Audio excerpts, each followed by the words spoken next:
திருநெல்வேலி திலக் நகர் மதுரை சாலையில் அமைந்துள்ள heel your heart வாசோமெடிடெக் இதய சிகிச்சை மையத்தின் 5வது கிளை திறப்பு விழா நடைபெற்றது.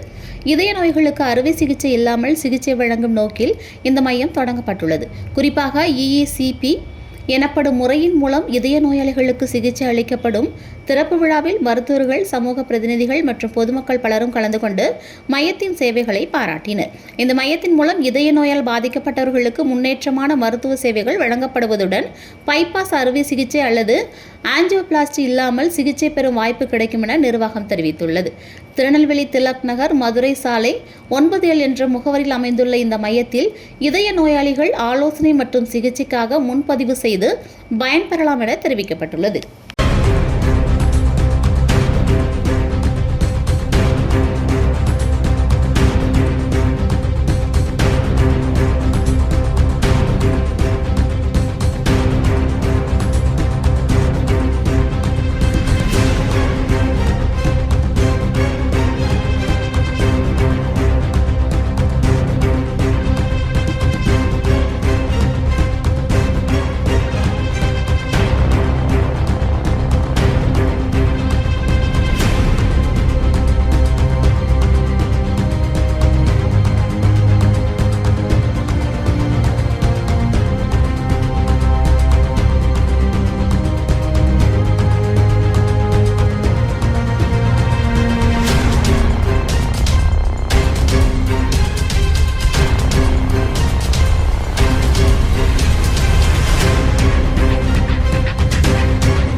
இப்போ வந்து இந்த EECP சிகிச்சை முறைன்றது வந்து எந்த அளவுக்கு முக்கியமானது அப்படின்னு கேட்டீங்கன்னா, இப்போ ஏற்கனவே பைபாஸ் இருக்கு சார், ஸ்டென்ட் இருக்கு, ஆஞ்சியோபிளாஸ்டி இருக்கு, இவ்வளவு இருக்கும்போது இன்னொரு புதிய சிகிச்சை முறை தேவையா அப்படின்னா டெஃபினட்டா புதிய சிகிச்சை முறை மிக மிக முக்கியமாக தேவைப்படுகிறது. அதுவும் இந்தியாவில் இந்த இரத்த குழாய் அடைப்புக்கு முக்கிய காரணம்ன்றது டயபெட்டிஸ். பல வருடங்கள் டயபெட்டிஸ் இருப்பவர்களும் அந்த டயபெட்டிஸ் கண்ட்ரோல் ஆகாமல் இருப்பவங்களுக்கு இந்த நோய் இரத்த குழாய் அடைப்பு மிக அதிகமாக ஏற்படுகிறது. அப்படி இருக்கும் பொழுது அவங்களுக்கு உடனே ஒரு சர்ஜரியோ ஸ்டென்ட்டோ செய்து கொள்ளக்கூடிய நிலைமையில இருக்கிறது இல்லை. காரணம் என்னன்னா, இரத்த குழாய்கள் ரொம்ப நுண்ணியதாக டிஃப்யூஸ்லி டிசீஸ்ன்னு சொல்லுவோம். அப்படி இருக்கிறவங்களுக்கு ஒரு ஸ்டென்ட்டோ சர்ஜரியோ கூட செய்து கொள்ள முடியாது. அப்படி பண்ணலாம் அப்படின்னு சொன்னாலும் ஒரு 3 இடத்துல இரத்த குழாயில் அடைப்பு இருந்தால் ஒரு இடத்துலையோ 2 இடத்துலையோ தான் போட முடியும்னு சொல்லுவாங்க. அப்படிப்பட்ட பேஷண்ட்டுக்கு சர்ஜரியோ ஸ்டென்ட்னால எந்தவித ஒரு பிரயோஜனமும் கிடையாது. அவங்களுக்கு சர்ஜரி இல்லாமல் இந்த EECP சிகிச்சை முறை தான் ரத்த ஓட்டத்தை அதிகரித்து அவங்களோட மாரடைப்பிலிருந்து காப்பாற்றி அதே நேரத்தில் அவங்களை இயல்பான தன்மைக்கு கொண்டு செல்ல முடிகிறது. இப்போ இந்த புதிய இஇசிபி சிகிச்சை முறை இன்னைக்கு திருநெல்வேலியில் அறிமுகப்படுத்தியிருக்கோம். இந்த சிகிச்சை முறை வந்து யார் யாருக்கு செய்து கொள்ளலாம் அப்படின்னீங்கன்னா, முதல்ல இரத்த குழாயில் அடைப்பு இருக்குன்னு கண்டுபிடிக்கப்பட்டவர்கள், அதாவது ஒரு ஹாஸ்பிட்டலுக்கு போறாங்க, ஒரு இசிஜி எடுக்கிறாங்க, ஒரு ட்ரெட்மில் பண்றாங்க, இமீடியட்டா ஏதோ ஒரு காரணத்துக்காக ஆஞ்சியோகிராம் செய்து கொண்டு உங்களுக்கு அடைப்பு இருக்குன்னு சொல்றாங்க. இவங்களை வந்து ஸ்டேபிள்னு சொல்லுவோம். ஏன்னா அவங்க வந்து ஒரு ஹெல்த் செக்கப்புக்காக செய்து சென்றவர்கள். இவங்களுக்கு வந்து உடனே சர்ஜரியோ ஸ்டென்ட்டோ தேவையில்லை. அவங்க ரத்த குழாயில் அடைப்பு இருந்தாலும் சர்ஜரி இல்லாமல் முதன்மை ட்ரீட்மெண்ட்டாக இஇசிபி சிகிச்சை முறை தான் அவங்களுக்கு வந்து ஒரு சர்ஜரி ஸ்டென்ட்டை விட அதிகமாக பயன்படுத்தும். இரண்டாவது பேர் வந்து என்ன ஆகுன்னா, ஒரு ரத்த குழாயில் அடைப்பு ஏற்பட்டு ஹாஸ்பிட்டல் அட்மிட் ஆகி ஹார்ட் அட்டாக் ஆகி சில பேர் வந்து பைபாஸும் ஸ்டென்ட்டும் செய்து கொள்கிறார்கள். ஆனால் பைபாஸ் ஸ்டென்ட் என்பது வந்து இதய நோயை குணப்படுத்தக்கூடிய ஒரு சிகிச்சை முறை கிடையாது. அது வந்து ரத்த ஓட்டத்தை அதிகப்படுத்தி கொடுக்குமே தவிர இதய நோயை குணப்படுத்தாது. இதய நோய் என்பது ரத்த குழாயில் மறுபடியும் அடைப்பு ஏற்படுவது, இல்லைனா அவர்கள் போட்ட ஸ்டென்ட்டோ அந்த கிராஃப்டோ மறுபடியும் க்ளோஸ் ஆகுது. ஸோ இதை வந்து பைபாஸ் சர்ஜரி ஸ்டென்ட் ஃபெயிலியர்னு சொல்லுவோம். இந்த மாதிரி பேஷண்ட்டுக்கும் இஇசிபி சிகிச்சை முறையை தவிர வேற எந்த சிகிச்சை முறையும் கிடையாது.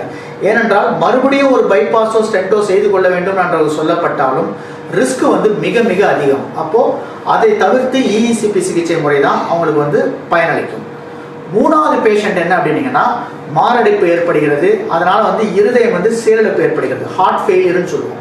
ஸோ இந்த இதய செயலிழப்பு என்பது வந்து 1% கீழே அந்த இதயத்தோட பம்பிங் ஃபங்க்ஷன் குறைந்து விட்டால், ஒரு 35% கீழே குறைந்து விட்டால் அவர்களுக்கு வந்து சர்ஜரியும் ஸ்டென்ட்டும் வந்து ரொம்ப ரொம்ப அதிகமான ரிஸ்க் உள்ள ஒரு ப்ரொசீஜராக மாறுகிறது.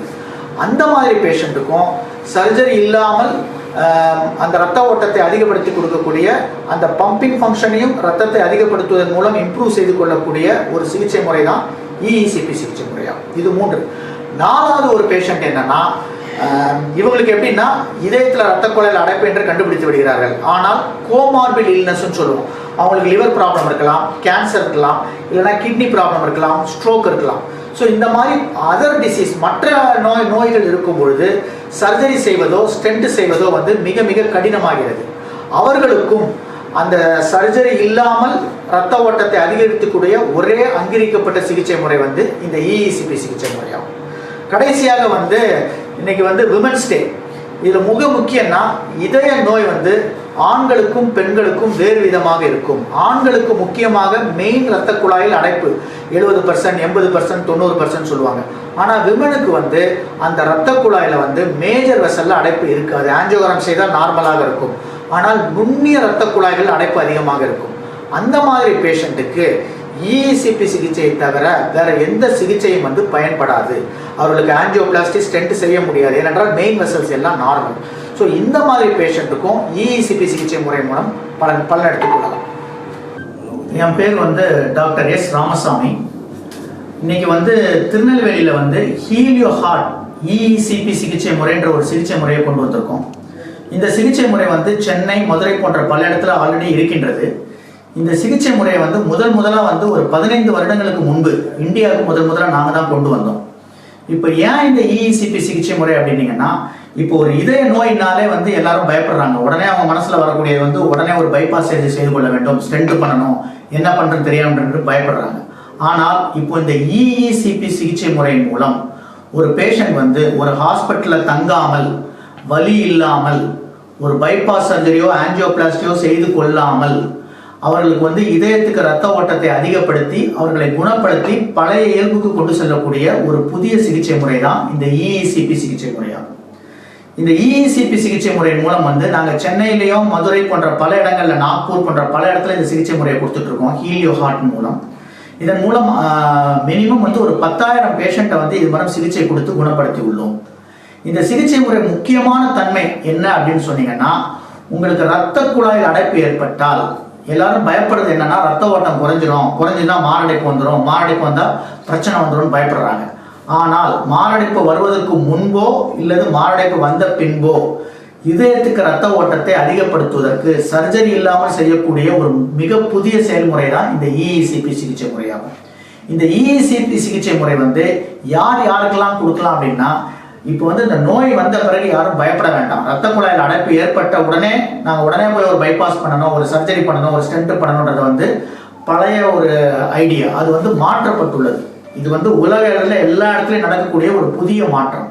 அதாவது இதயத்தின் இரத்த குழாயில் அடைப்பு ஏற்பட்டாலும் அதை இமிடியட்டாக அதிகப்படுத்துவதற்கு ஒரு சர்ஜரியோ ஸ்டென்ட்டோ வந்து கடைசி முறையாக செயல்படுத்த வேண்டுமே முடிய முன்னாடி முதல்ல வந்து ஒரு சர்ஜரி ஸ்டென்ட்ன்றது பண்ணக்கூடாது.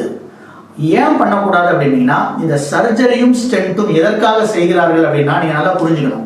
ஏன் ஒருத்தர் சர்ஜரியோ ஸ்டென்ட்டோ இமீடியட்டா செஞ்சுக்கிறாங்கன்னா, வலியை குறைத்து அவரோட இதயத்துக்கு ரத்த ஓட்டத்தை அதிகப்படுத்தி அவரை அதிகமாக நடக்க வைத்து ரத்த குழாயில் இருக்க அடைப்பை தாண்டி ரத்தத்தை கொண்டு செல்வதுதான் எல்லா சிகிச்சை முறையோட ஒரு பேசிக் தத்துவமாகும். அப்போ ஒரு சர்ஜரி ஸ்டென்ட் இல்லாமல் அதை செய்ய முடியுமா என்றால் டெஃபினட்டா முடியும். அதற்குரிய இந்த சிகிச்சை முறை தான் இந்த இஇசிபி சிகிச்சை முறை. இந்த இஇசிபி சிகிச்சை முறையில வந்து கால்கள் இருக்கிற ரத்தத்தை அழுத்தி இதயத்துக்கு ரத்தத்தை அதிகப்படுத்துகிறோம். அது வந்து ஒரு நாளைக்கு 1 மணி நேரம் 35 நாள் கண்டினியூஸாக செய்வது மூலம் என்ன ஆகுதுன்னா, நடக்க முடியாமல் இருப்பவர்களும் நெஞ்சு வலி உள்ளவர்களும் மூச்சு வாங்கி இருப்பவர்களும் 1 மணி நேரம் இந்த இஇசிபி சிகிச்சை எடுத்துக்கொள்வதுன்னா என்ன அர்த்தம்னா 8 கிலோமீட்டர் ஓடுவதற்கு சமம். ஆனால் அவர்களோட ஹார்ட்டை ஸ்ட்ரெயின் பண்ணாமல் ரத்த ஓட்டத்தை மட்டுமே இதயத்துக்கு மிக மிக ஸ்லோவாக அதிகரிக்கிறது. அப்படி அதிகரிக்கும் போது என்ன ஆகுதுன்னா, ரத்த குழாயில் அடைப்பு ஏற்பட்டிருந்தாலும் அந்த அடைப்பை தாண்டி சிறு சிறு நுண்ணிய வெசல்கள் தானாகவே உருவாகின்றது. இதுல எல்லாரும் என்ன மெயினா கேட்கறாங்கன்னா, சார் உண்மையிலே உருவாகுமான்னா, நேச்சுரலாக உருவாகுவதனால்தான் பல கார்டியாக் பேஷண்ட்கள் எந்த சிகிச்சை முறையும் இல்லாமல் 2 வெசல் அடைப்பு இருந்தாலும் 3 வெசல் அடைப்பு இருந்தாலும் அவங்களுக்கே தெரியும் அவங்களால 30-40 நிமிஷம் நடக்க முடியும் என்றால் அதற்கு காரணம் இந்த நுண்ணிய பிளட் வெசல் தான். இந்த நுண்ணிய வெசல்களை இஇசிபி சிகிச்சை மூலம் அதிகரித்துக் கொள்வதன் மூலம் சர்ஜரியோ ஸ்டென்ட்டையோ 90% பேஷண்ட் வந்து டெஃபினட்டாக தடுத்துக் கொள்ளலாம். சார், இது மாரடைப்பு வந்த பிறகு வந்தா சாத்தியமா இல்லை அதுக்கு முன்பாகவே? அது ஒன்னொன்னா பண்ணணும், அடுத்தது வர அதான் சொன்னோம். இன்னொரு எடுத்துக்கோங்க. ஸோ இந்த இஇசிபி சிகிச்சை முறை வந்து யார் யாருக்கெல்லாம் நம்ம செய்யணும் அப்படின்னு சொன்னீங்கன்னா, முதல்ல வந்து ஒரு ப்ரிவென்ஷன் சொல்லலாம். அதாவது வந்து எனக்கு ரத்த குழாயில் அடைப்பு இருக்குங்க, எனக்கு வந்து சர்ஜரியோ ஸ்டென்ட்டோ சொல்லிட்டாங்க, பட் நான் நல்லா தான் இருக்கேன், ஒரு 10 நிமிஷம் நடக்கிறேன், அப்பப்போ வலி வருது அப்படின்னு சொல்றவங்களுக்கு வந்து டெஃபினட்டா சர்ஜரியோ ஸ்டென்ட்டோ அப்போ தேவை கிடையாது. அவர்கள் இஇசிபி சிகிச்சை செய்து கொள்வதன் மூலம் ரத்த ஓட்டத்தை அதிகப்படுத்தி கொண்டு சர்ஜரியை தவிர்த்து விடலாம். இப்போ இன்னொரு சாரர் இருக்காங்க, அவங்களுக்கு என்ன ஆகுதுன்னா, வலி ரொம்ப நாளா இருந்திருக்கும், அதை அப்படியே விட்டுட்டு கடைசியில் வந்து ஒரு மாரடைப்பு ஏற்படுகிறது. அந்த மாரடைப்பு ஏற்பட்டவுடன் அந்த ஹார்ட்டோட பம்பிங் ஃபங்க்ஷன் வந்து குறைந்து விடுகிறது.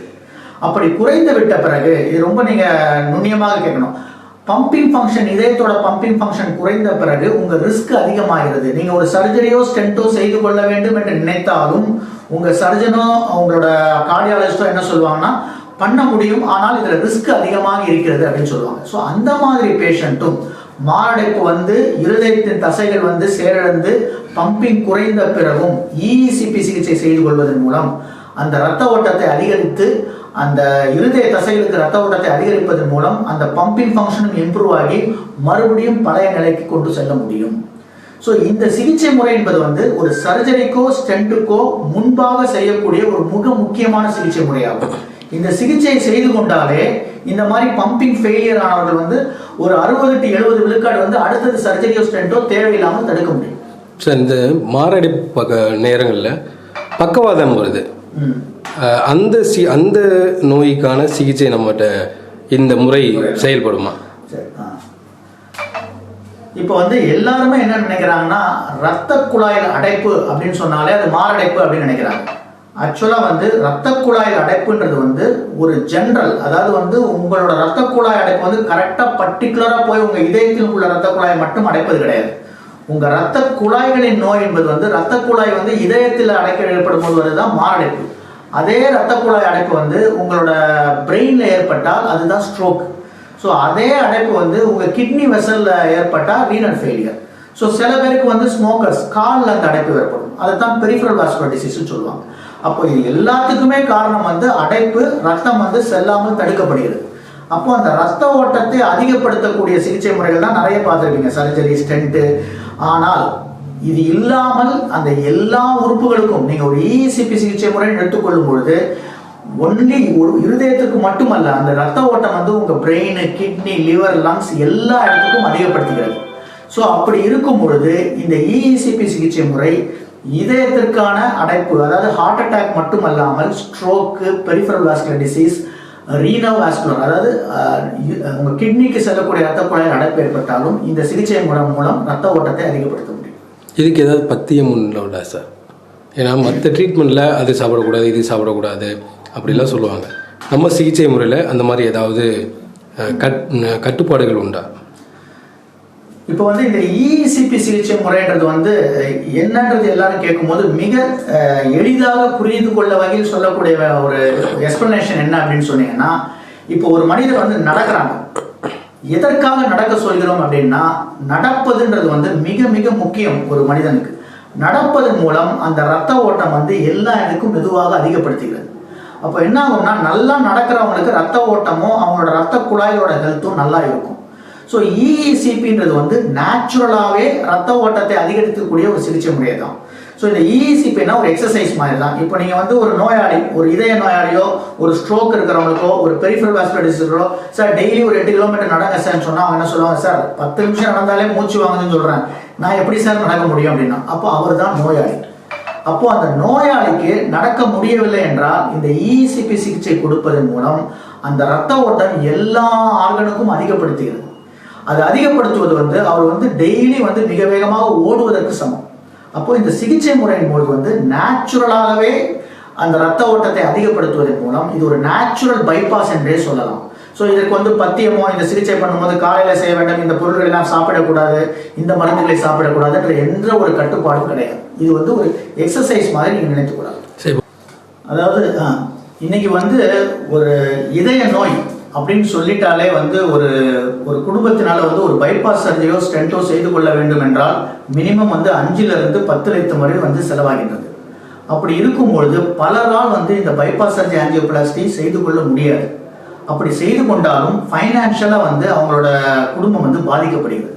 அப்போ என்ன பண்ணணும்னா, இந்த மாதிரி பைபாஸ் அறுவை சிகிச்சை இல்லாமல் அதை விட குறைந்த செலவில் ஒரு சிகிச்சை முறை கொடுக்க வேண்டும். ஆனால் அந்த சிகிச்சை முறை வந்து ஒரு பைபாஸ் சர்ஜரி ஆஞ்சியோபிளாஸ்டி அளவுக்கு அந்த பேஷண்ட்டுக்கு வந்து பெனிஃபிட்டை கொடுக்கக்கூடியதாகவும் இருக்க வேண்டும். அப்படி கொடுக்கக்கூடிய ஒரு சிகிச்சை முறை தான் இந்த இஇசிபி சிகிச்சை முறை. இந்த சிகிச்சை முறை வந்து 35 நாள் ஒரு பேஷண்ட் வந்து எடுத்துக்கொள்ளலாம். இது இப்போ நிறைய வந்து நம்ம இன்சூரன்ஸ்லையும் கவர் பண்ணியிருக்காங்க. நம்ம தமிழக கவர்மெண்ட்டும் வந்து எல்லா கவர்மெண்ட் எம்ப்ளாயிஸ்க்கும் பென்ஷனருக்கும் வந்து அவங்களே வந்து இந்த 50% காஸ்ட்டை வந்து கவர்மெண்டே கொடுக்குறாங்க, கவர்மெண்ட் எம்ப்ளாயி பென்ஷனருக்கும். ஸோ இந்த சிகிச்சை முறைன்றது வந்து ஒரு நாளைக்கு வந்து 3500 ரூபாய் வரையும் செலவாகிறது. ஸோ 35 நாள்கள்ன்றது வந்து ஒரு பேஷண்ட்னால வந்து ஒரு சர்ஜரியோ ஸ்டென்ட்டோ இல்லாமல் அந்த காஸ்ட்ல வந்து 1/4 வந்து சிகிச்சை எடுத்துக்கொண்டு ஒரு சர்ஜரி செய்து கொண்ட அளவுக்கு அவர்களுக்கு பெனிஃபிட்டை கொடுக்கக்கூடிய ஒரு சிகிச்சை முறை தான் இந்த இஇசி. நம்மளுடைய ஹாஸ்பிட்டல் எங்கே இருக்குது? உங்களை நம்ம எப்படி கான்டாக்ட் பண்ணணும்? அவங்க இப்போ இந்த இஇசிபி சிகிச்சை முறை வந்து இப்போ முதல் முறையாக வந்து இங்கே திருநெல்வேலியில் வந்து நாங்கள் அறிமுகப்படுத்தியுள்ளோம். இன்னைக்கு 8ஆம் தேதி வந்து இந்த சிகிச்சை முறையை வந்து இங்கே இருக்கிறவங்களுக்கு வந்து கொடுக்குறோம். இது ஏன் வந்து திருநெல்வேலி கொண்டு வந்தோம்னா, நாங்கள் சென்னையில் வந்து நாங்கள் மிகப்பெரிய ஒரு ஸ்தாபனம் இருக்குது, ஹீலியோ ஹார்ட் இஇசிபி சிகிச்சை முறை ஸ்தாபனம். ஒரு 18 மிஷின் வச்சு இந்த ட்ரீட்மெண்ட் பண்ணிட்டு இருக்கோம். ஆனால் இந்த ட்ரீட்மெண்ட் வந்து 35 நாள் வந்து தங்கி எடுக்கிறதுக்கு வந்து நிறைய பேர் கஷ்டம். ஏன்னா வந்து வெளியூர்லேருந்து வரும்பொழுது சென்னையில் தங்க முடியாது. அதனால இந்த சிகிச்சை முறையை இப்போ மற்ற இடத்துக்கு கொண்டு போய் கொண்டிருக்கின்றோம். இப்போ வந்து முன்னாடி வந்து மதுரையில் கொண்டு போயிருந்தோம், இப்போ வந்து நாங்கள் திருநெல்வேலி கொண்டு போயிருக்கோம். ஸோ அனைத்து மாவட்டங்களுக்கும் தமிழகத்தினுடைய எல்லா இடத்துக்கும் கொண்டு போவதற்கு தான் இந்த ஹீலியோ ஹார்ட் இஇசிபி ட்ரீட்மெண்ட் சென்டர்ன்ற ஒரு ஸ்தாபனத்தை வந்து உருவாக்கியிருக்கோம்.